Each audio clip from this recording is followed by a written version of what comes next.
The British royal family is facing a situation that hasn't happened in modern history, and the public documents tell a story that mainstream media is only now beginning to understand. Here's what we know for certain. Prince Harry has filed for a judicial review of his security arrangements in the United Kingdom. This is documented, this is public record. And at the 30-second mark, I'm going to show you why this legal move might signal something much bigger. But first, let's look at the verified facts. In February 2020, Harry and Meghan stepped back from royal duties. That's nearly 5 years ago. Since then, Harry has been fighting a legal battle over security protection in Britain. In May 2024, he lost a significant court case. The Home Office won. Then something unusual happened. In October 2024, just 5 months after losing, the government announced it would conduct a fresh assessment of Harry's security status. This is documented by multiple credible news sources including The Telegraph, Newsweek, and The Daily Beast. Royal correspondent Tom Sykes, writing for The Daily Beast, noted this timing raised questions among people close to Prince William. Jack Royston of Newsweek reported that Harry has been in contact with various British officials. These are facts. Now, let's explore what they might mean. When someone loses a court case and then 5 months later the government reverses course, one of three things has happened. Either new evidence emerged, circumstances changed significantly, or political pressure was applied.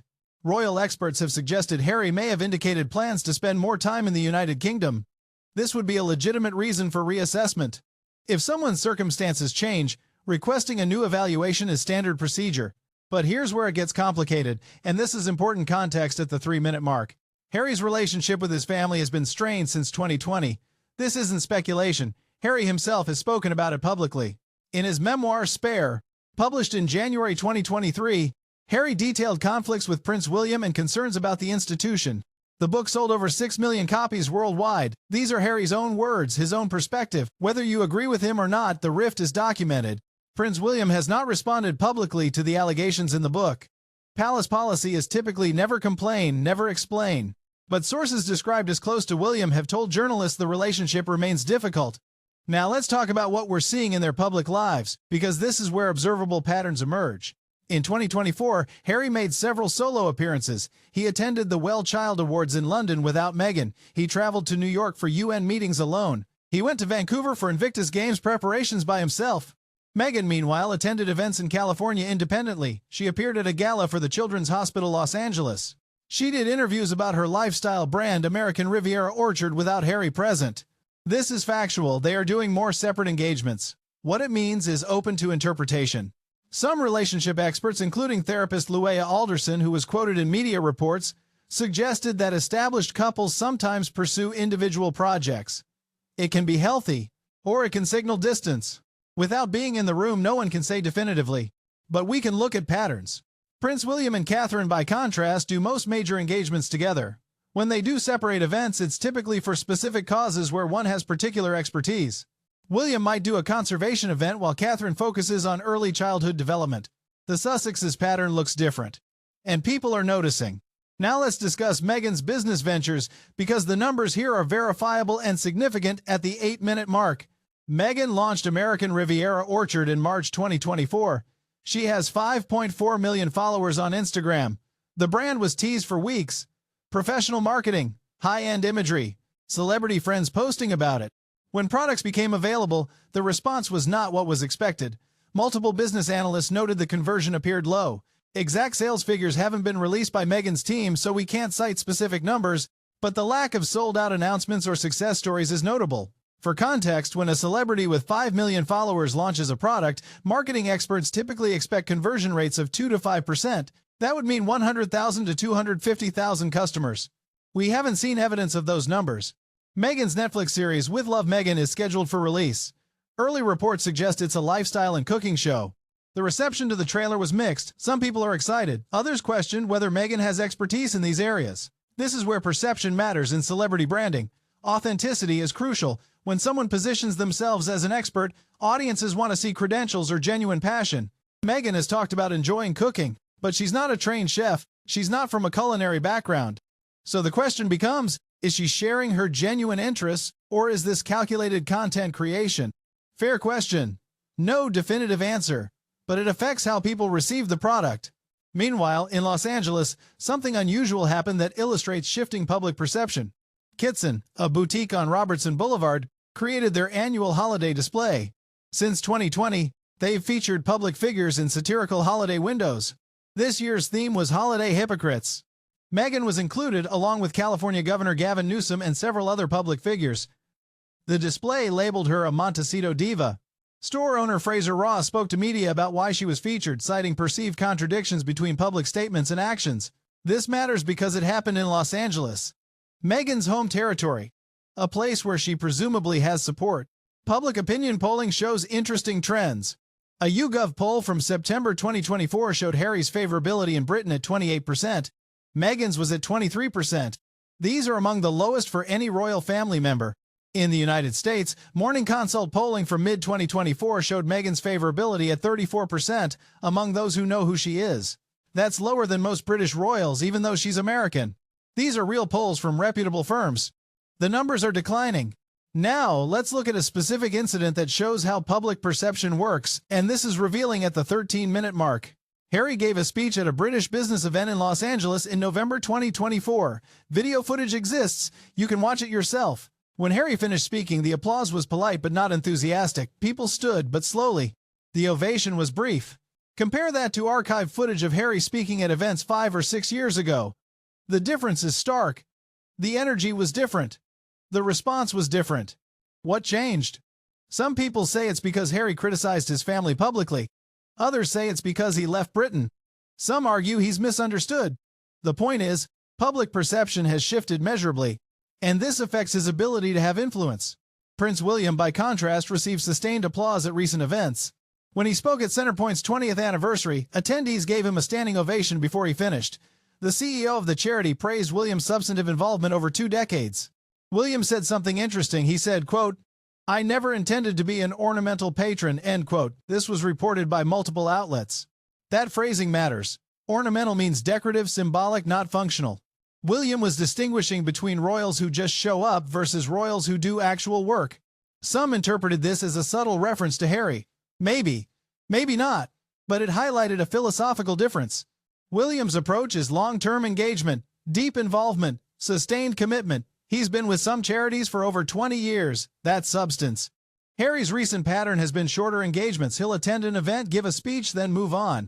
Nothing wrong with that necessarily, but it's a different model. And audiences respond to consistency. Let's talk about the children, because this is important context that often gets overlooked at the 17-minute mark. Archie is 5 years old. Lilibet is 3. They live in California. They have minimal contact with their British family, according to various reports. Harry has said he wants his children to know their heritage, but the rift with William makes that complicated. If Harry does spend more time in Britain, what happens with the children? Does Meghan come? Do they split time between continents? These are genuine logistical questions that affect real kids. Family dynamics are complex. Everyone watching this has some family complication. We understand that relationships are hard. But when you're royal, your family issues play out publicly. And there are consequences. King Charles has reportedly tried to maintain some relationship with Harry. They've communicated, according to palace sources. But trust has been damaged. When someone publishes a memoir detailing private conversations, it changes family dynamics permanently. Can that be repaired? Maybe. But it takes time and work from both sides. Now let's examine the security issue in detail, because this is the legal question at the heart of everything, and this deserves careful analysis at the 21-minute mark. In Britain, security for royals is provided based on several factors: threat assessment, public role, government function. When Harry stepped back from royal duties, his automatic security was removed. He argues he still faces threats because he's Prince Harry. The government says he's no longer a working royal, so he should pay for private security like other high-net-worth individuals. Both positions have logic. Harry's argument is that he can't control being born royal. He didn't choose to be in the public eye originally. Threats against him exist because of his birth, not his choices. Therefore, protection should continue. The government's position is that public funding for security should be tied to public service. If you're not performing royal duties, taxpayers shouldn't pay for your protection, especially if you're wealthy enough to hire private security. This isn't unique to Harry. Other royals who aren't working royals, like Princess Beatrice and Princess Eugenie, pay for their own security. The legal question is whether Harry's situation is different because of his profile and history of military service. Harry served in Afghanistan. He's been open about that. Military officials confirmed he faced genuine threats. That history is relevant to current threat assessment. So the security question is legally complicated. It's not as simple as either side presents it. And that brings us to the speculation about Harry's intentions, which we need to address carefully at the 24-minute mark. Multiple journalists have reported that people close to Prince William are concerned about Harry potentially spending more time in Britain. Tom Sykes wrote that the, quote, Sussex question, end quote, which some thought was settled, might not be settled after all. What are they concerned about?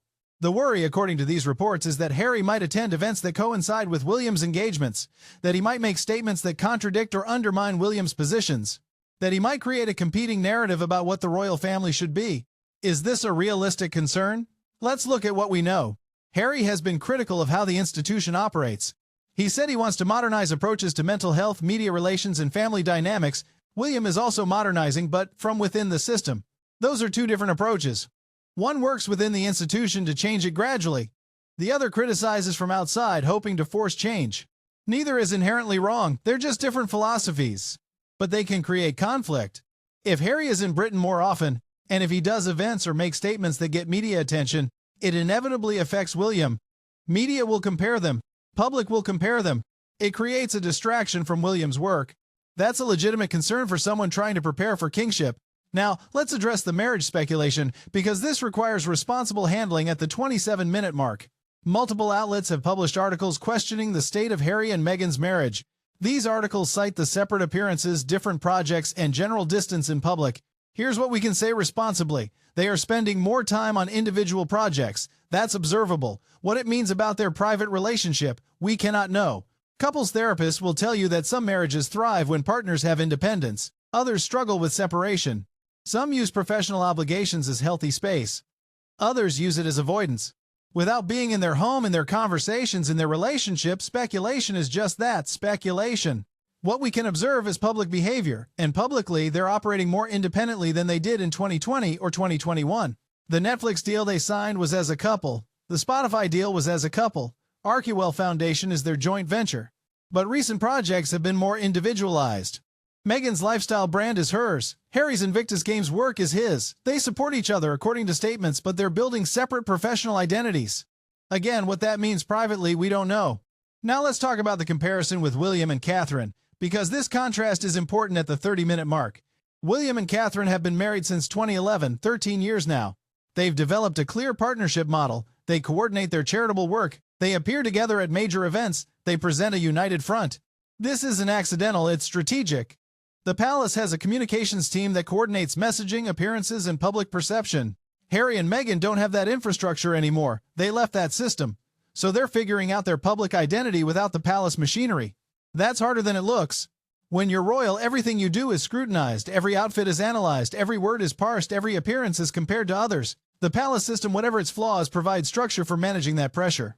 Without it, you're navigating public life without a map. Some people thrive in that freedom, others struggle. We're watching Harry and Meghan figure it out in real time. And here's what makes this particularly challenging, and this is crucial context at the 32-minute mark.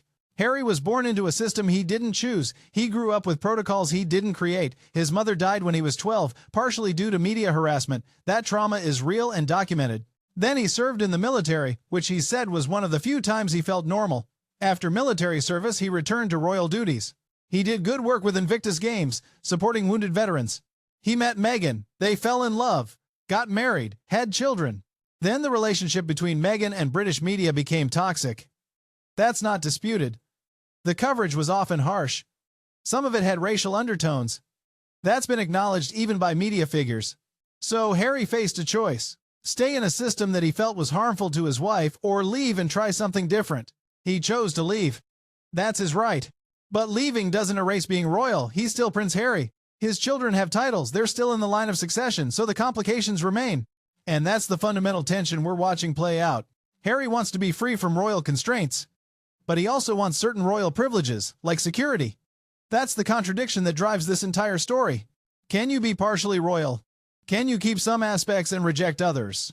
The British system says no. You're either in or out, working royal or private citizen.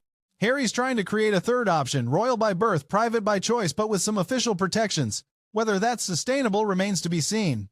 So where does this all lead? And this is the honest assessment at the 34-minute mark. Nobody knows. Not the journalists, not the royal experts, not the palace. Not even Harry and Meghan themselves probably know exactly where this goes.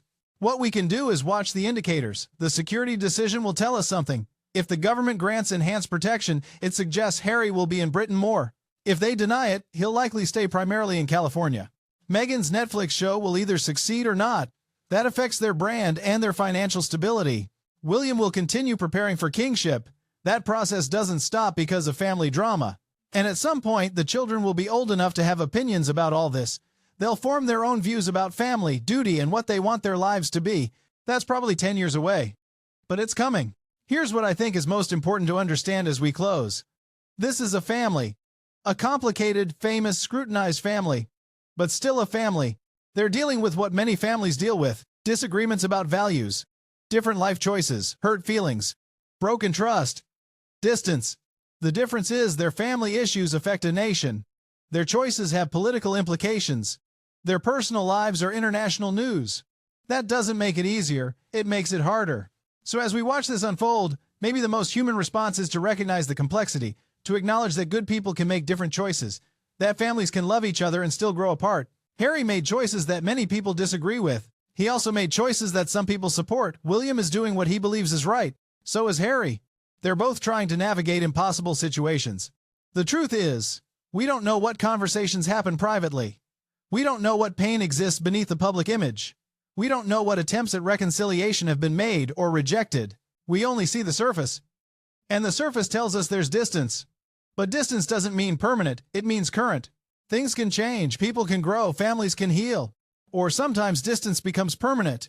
And that's sad, but it's also real. So the honest conclusion is this. Watch the facts, question the speculation, recognize the humanity, and understand that whatever happens next, it will affect real people. Not characters in a drama. Real humans with real feelings and real children, and real consequences. That's the story. That's what we know. That's what we can responsibly say. The rest is time. And time will tell.